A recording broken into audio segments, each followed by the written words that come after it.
Hello, I'm back on Reviews and Reacts. I remember it so you don't have to. And today we'll be watching Saved by the Bell by critic. I've never seen this show. I've heard about it, but I've never actually watched it, sat down and watched all the seasons myself. So I wonder why Crick has decided to review this show. Maybe he likes it, maybe he doesn't. Who knows?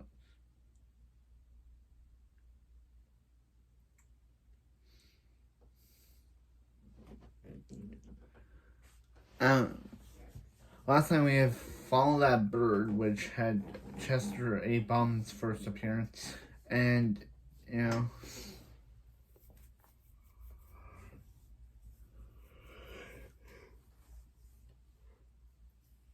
let's watch Saved by the Bell. Hello, I'm the Nostalgia Critic. I remembered so you don't have Hey, Greg. When you're a kid, all you can think about is being in high school. When you're in high school, all you can think about is being in college. When you're in college, all you can think about is being an adult. And when you're an adult, all you can think about is being a kid again. Life fucking sucks. But for those few years of misled optimism, we have the Saturday morning hit Saved by the Bell.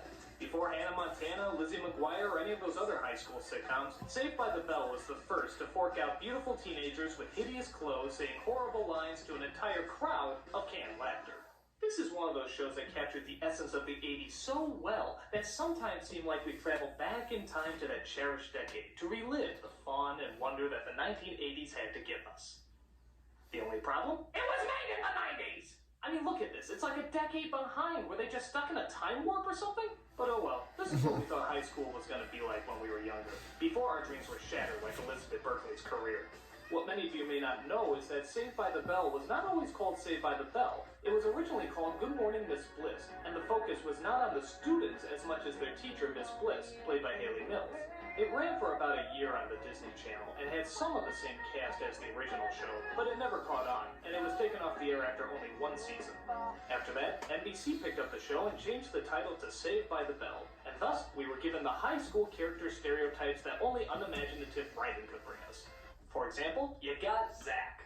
You know, the kid always getting into trouble with his harebrained schemes, but always manages to get out of trouble with his irresistible smile. That and a bucket load of hair gel. Seriously, that thing looks alive. Next, you got Slater, the good-looking jock, who's very similar to Zach in almost every way, except for, their names.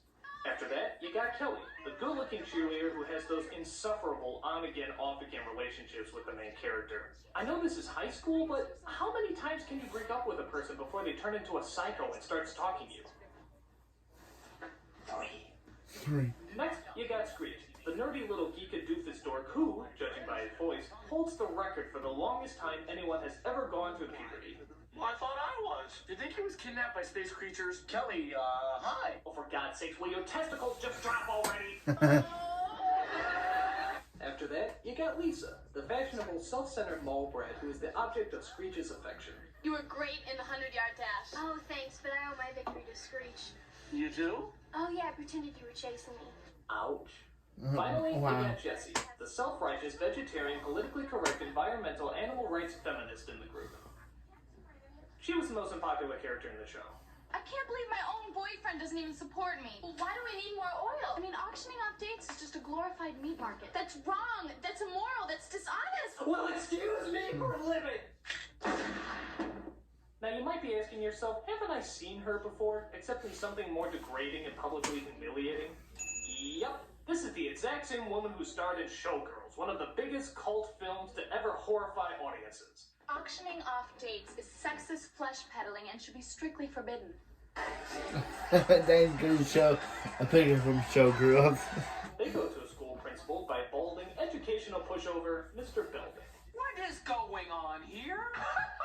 That's a good one. Oh, gee, Miss Wentworth, that's not fair. Oh, good news, Mr. Belding. Good news. Your balls arrived. Is that true?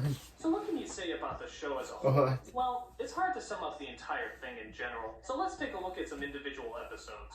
Like, how about the episode with the fake IDs? This episode starts off at the kid's favorite hotspot, the Max. Look at this place. It's like the 80s interpretation of the 50s. Zach helps out a girl with her flat tire, but it turns out she's over 18 and wants to meet him at a club.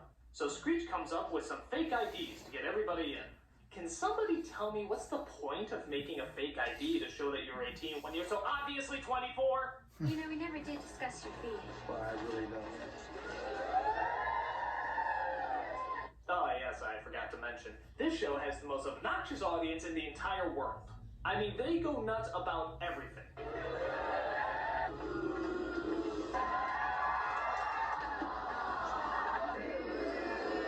What if something happened that they didn't know how to react to? Wrong. Last night, Jack went bowling with his roommates. Why don't you just mind your own business and stay out of my life?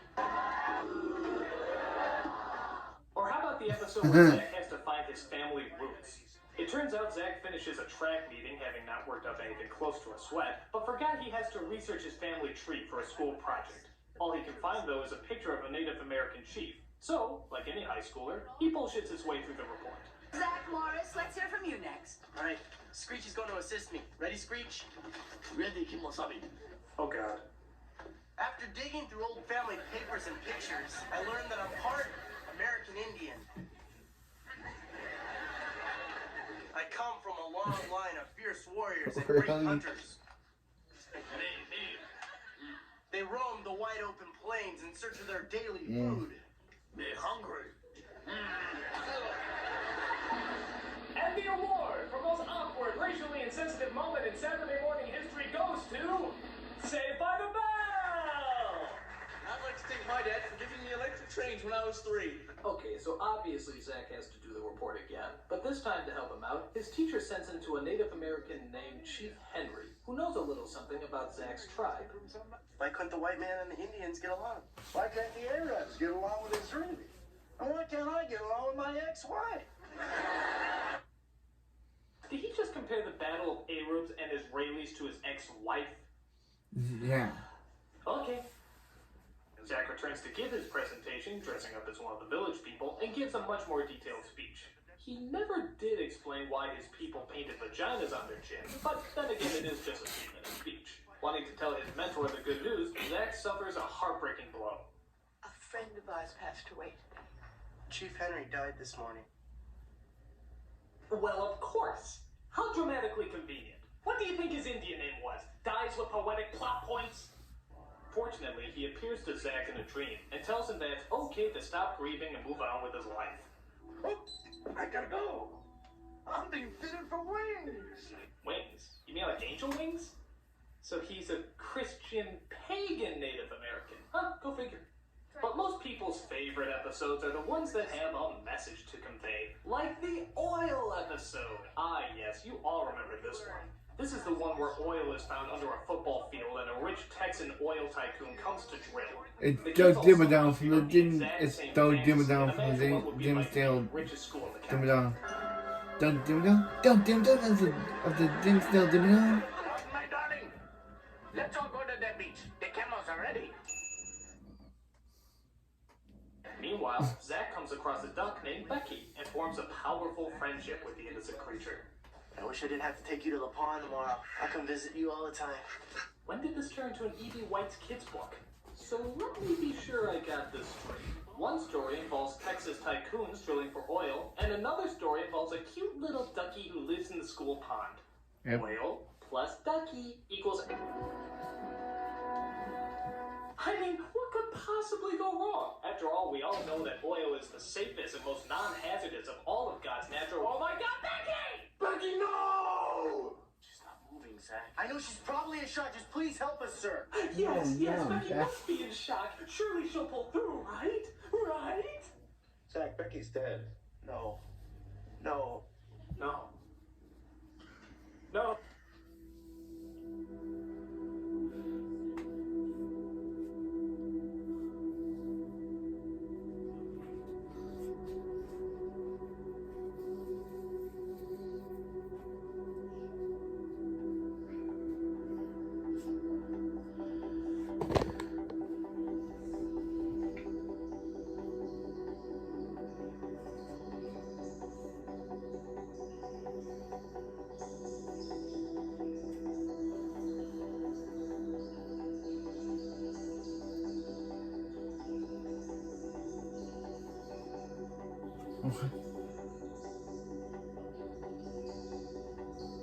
That was real.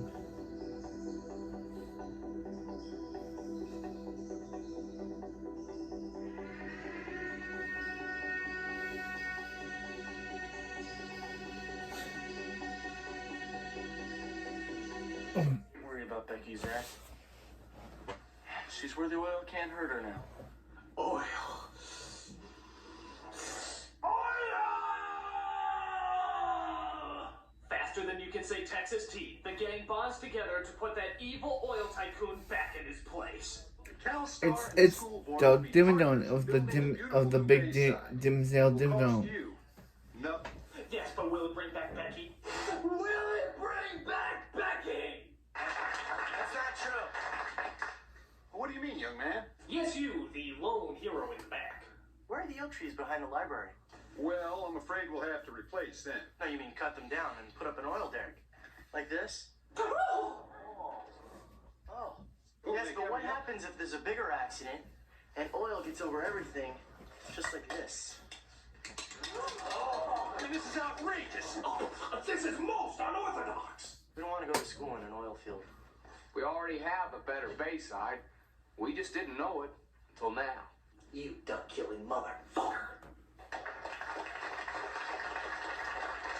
That's right, kids. Just remember, oil is evil. I mean, what the hell do we need oil for anyway?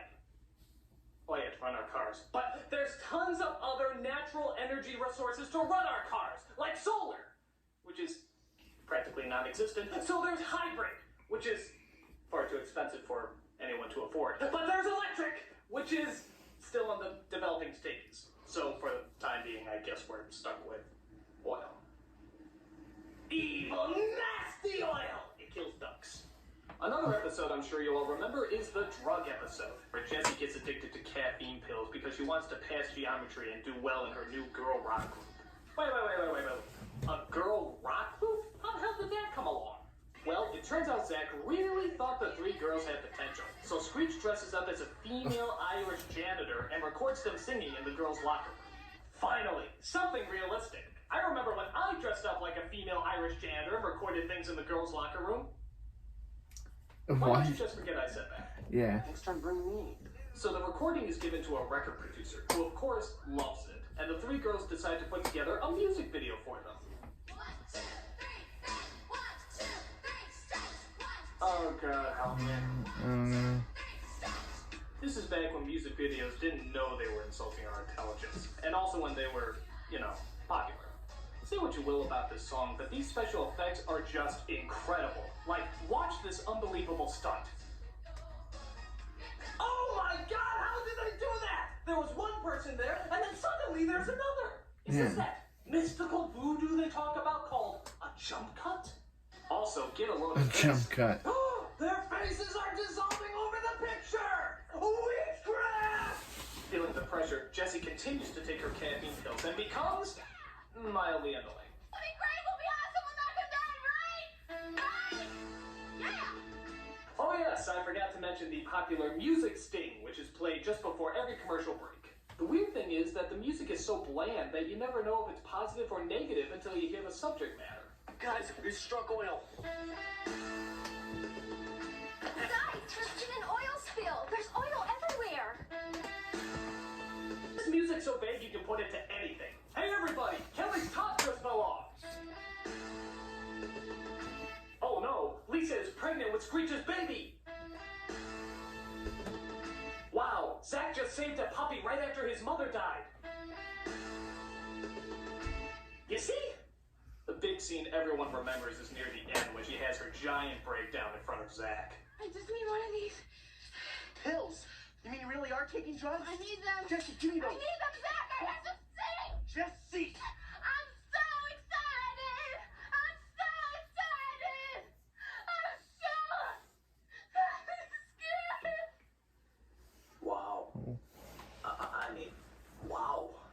I had no idea that caffeine pills could turn you into such a horrible actor. Well, I'm getting rid of these babies right now. It's good old-fashioned mescaline for me. Oh. God, that suits. Finally, I want to talk about one more episode. This is my personal favorite. It's called Rockumentary, and it's this strange kind of behind-the-music look at the kids after they make it big as a rock band. You heard right, they make it big as a rock band. Just look at some of the clothes they wear.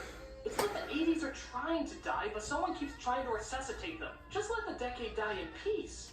Look at this. When the hell did anyone wear bows on their jeans? Are you a fucking birthday present? But I digress. This odd little music documentary is hosted by Casey Kasem of all people, as he apparently has mastered the power of time travel to show you how their story began. Apparently, the group practiced in their garage playing their instruments and lip-syncing rather horribly. Just look at Slater's drum work. He plays so well that the beats come out before he even taps them. Little did they know that fate was running by their door. Yeah, was there a record producer named Brian Fate who happened to be driving past the Brian garage? Fate. Hello, I'm Brian Fate. Really? It's a little funny. He, of course, turns them into rock legends as they do concerts, sign autographs, get awards from bad impersonators. It's a dream come true.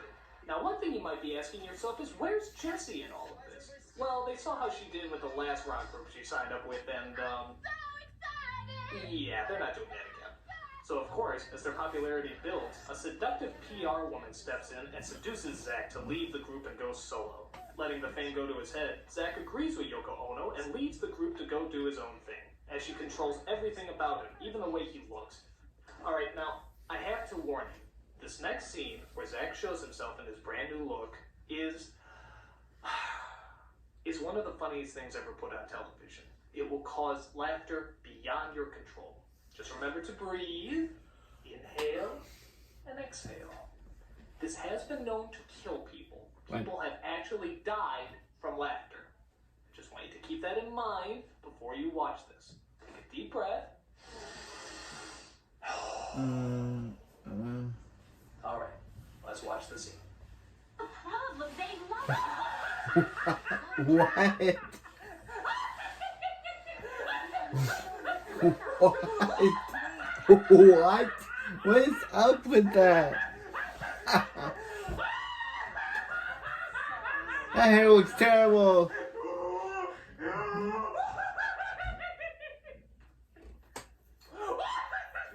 couldn't even hear a word I said.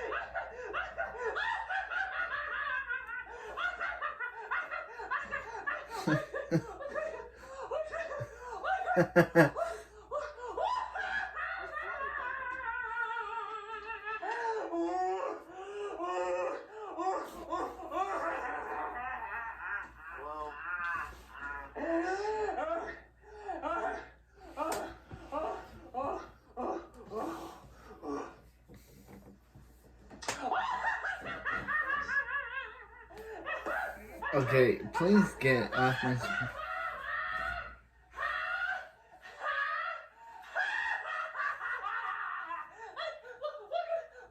He looks like Vanilla Ice's bitch!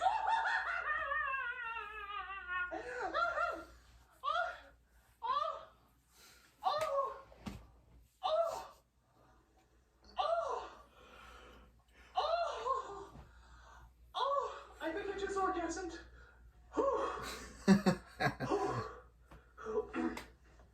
So, if you survive that, Zack eventually gets back together with his group and goes on to make music history. And then, of course, he wakes up because it was all obviously a dream. Thank God, because if I looked like MC Hammer and Prince's white love child, I would want it to be a dream too. You know, next year I'm asking for weekdays off. So that's Saved by the Bell. How does it hold up? It doesn't. It's stupid, silly, and loaded with idiotic cliches. But I will say that looking back on it, It does have a is pretty reboot. harmless. I mean, Called Saved I by don't the think Bell. it The makes it reboot any was only dumber lasted like 2 some of the other seasons. shows I've reviewed on here. But if I was to sum up this show in one word, I would say that it's Dumb. Stupid. Crazy. Dangerous. Stinks.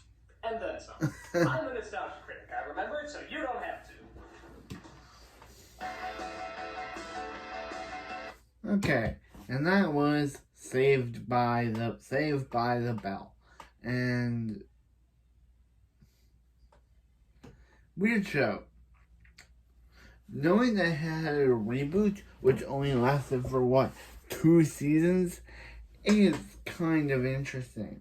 This show had a reboot that only lasted for 2 seasons because the revival was so bad. But yeah, this show is interesting. And what was up with Zach's hair? He looks so bad.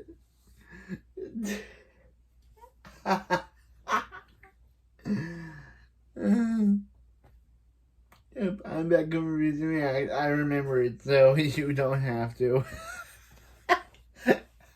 I keep thinking about it, and it's so hilarious.